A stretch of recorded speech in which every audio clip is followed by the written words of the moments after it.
The celebration of Our Lady of Mount Carmel, it's not really one of the major Marian feasts of the liturgical year, like the Immaculate Conception or the Feast of the Assumption.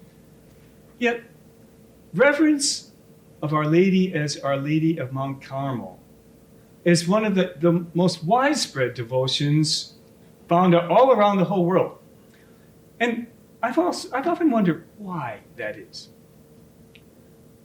The title, Our Lady of Mount Carmel, refers to the special dedication of the Carmelite religious order to Our Lady.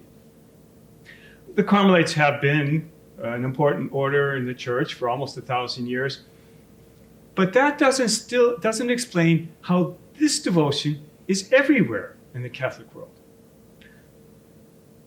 Think of how many of you are right now wearing the bronze scapula of Our Lady of Mount Carmel. But how many of you have really a direct connection with the Carmelites? However, if we appreciate the history of the Carmelites and their charism, we can understand something really beautiful. In the 12th century, after the Third Crusade in the Holy Land, some former Crusaders settled on the side of Mount Carmel in the Holy Land to live as hermits, taking inspiration from the prophets Elijah and Elisha, who had dwelt on that mountain too. There they lived a life of solitary and community prayer, occasionally going out to preach and to evangelize. I imagine those guys. They'd seen everything, and they'd lived a lot. Many of them had marched on foot, maybe, from England or France to Palestine to fight in the Crusades. And then they'd been embroiled in, and they survived horrible battles with the Muslim forces. They'd been through it all, and they'd learned. They'd learned through what they'd suffered that the love of God is all we can really depend on. The cross of Jesus Christ is our only hope. Prayer, our relationship with Him, and how He transforms us, those are really the center of our lives.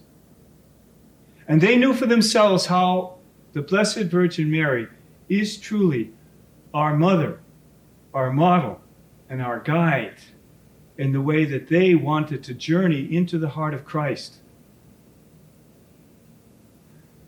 The Carmelites couldn't stay long in the Holy Land as the Muslim forces regained their strength and then forced them to leave the Holy Land after about 50 or 100 years from their foundation.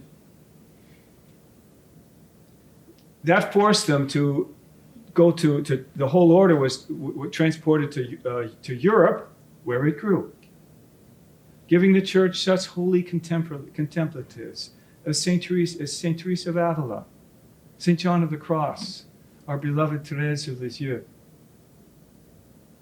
And not only that, these brothers of Holy Mary of Mount Carmel, as they call themselves, as the order is still called, these brothers of Holy Mary of Mount Carmel presented an inspiration so that many of us can and want to live in our homes, in our families, kind of as almost invisible contemplatives in the middle of our needy world. This feast of Our Lady of Mount Carmel then speaks to all of us what we know deep in our hearts. Truly, our help is in the name of the Lord. And Tennyson's words are true, that more things are wrought by prayer than this world dreams of. Let Our Lady of Mount Carmel lead us in keeping prayerful hearts, peaceful hearts, knowing that prayerful Christian families are indeed the leaven that raises a broken world.